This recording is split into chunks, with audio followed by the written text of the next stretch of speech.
Airport కి సంబంధించి ఏదైతే ప్రచారాలు చేస్తున్నారో, ముఖ్యంగా రామ్మోహన్ నాయుడు గారు ఒక కేంద్ర మంత్రిగా ఉండి ఈ ప్రాంత వాసి అయి ఉండి, సరే మీకేం సంబంధం లేకపోయినా మీరు ఆ శాఖ మంత్రి కాబట్టి రివ్యూలు అవన్నీ చేసుకోవడంలో ఎవరు దాన్ని తప్పుపట్టే పరిస్థితి లేదు. కనీసం ఒక ఇంటర్నేషనల్ ఎయిర్పోర్ట్ నిర్మాణం జరిగింది, దానికి ఏ విధంగా చేరుకుంటాం విశాఖపట్నం నుంచి?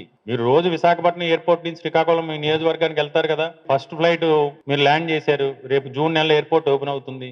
ఏ రకంగా చేరుకుంటారు విశాఖపట్నం నుంచి ఎయిర్పోర్ట్? ఏ రకంగా చేసుకుంటారు? ఎన్ని నెలల్లో మీరు ఇన్ఫ్రాస్ట్రక్చర్ డెవలప్ చేస్తారు? ఎన్ని నెలల్లో Vizag port Bhogapuram airport road నిర్మాణం చేస్తారనేది మీకు తెలియజేయాలని డిమాండ్ చేస్తూ, మరొకసారి ఈ క్రెడిట్ చోరీ చేస్తున్న చంద్రబాబు నాయుడు గారు చేస్తున్న రాజకీయాల్ని, ప్రచారాల్ని కూడా ప్రజలు గమనించాలని మళ్ళీ మళ్ళీ చెప్తున్న, ఉత్తరాంధ్ర ప్రాంత అభివృద్ధికి కట్టుబడి ఉన్నది ఒక వైఎస్ జగన్మోహన్ రెడ్డి గారు మాత్రమే.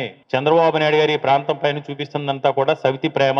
ఇప్పటికైనా ఈ ప్రాంత వాసులు గమనించండి. మనం తిరుగుబాటు చేసి పోరాటం చేయకపోతే ఈ ప్రాంతానికి తీరని అన్యాయం జరుగుతుంది.